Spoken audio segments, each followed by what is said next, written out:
আমরা আমাদের হায়াতের মধ্যে যারা এই রমজানকে বছর ঘুরে আবার এবছর পেলাম, আমরা নিশ্চয়ই সবাই এই রমজানকে আমাদের জীবনের বড় সম্পদ, নেয়ামত, আল্লাহর করুণা এবং ক্ষমা লাভের অপার একটা সুযোগ আমরা মনে করি।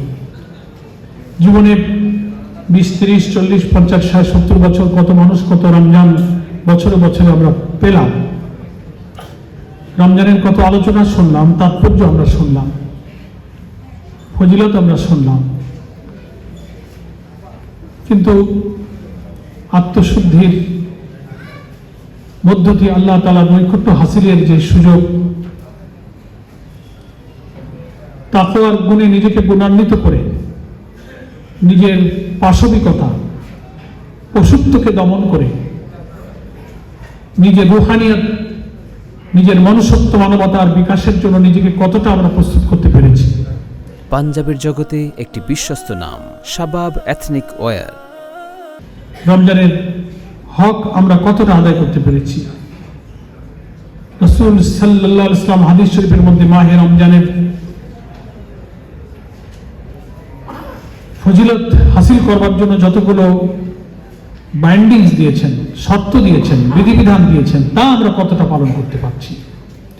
বছর ঘুরে রমজান একবার আমাদের মাঝে আসে, রমজানের আলোচনায় আসলে, শুনলে, চিন্তা করলে সেগুলোই কিন্তু আত্মপর্যালোচনার একটা সুযোগ আমাদেরকে করে দেয়।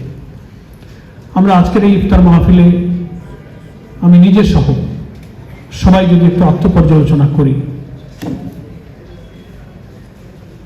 এরকমও ভাবি রাসূল সাল্লাল্লাহু আলাইহি ওয়াসাল্লামের ওই হাদিসটা, তার জন্য বড়ই আফসোস, সে বড়ই হতভাগ্য যে জীবনে রমজান মাস অন্তত একবার পেল, কিন্তু সেই রোজার হক আদায় করে নিজের জীবনের গুনাহ মাফ করাতে পারল না, সে বড়ই হতভাগ্য। আমরা আল্লাহর কাছে তৌফিক চাইব,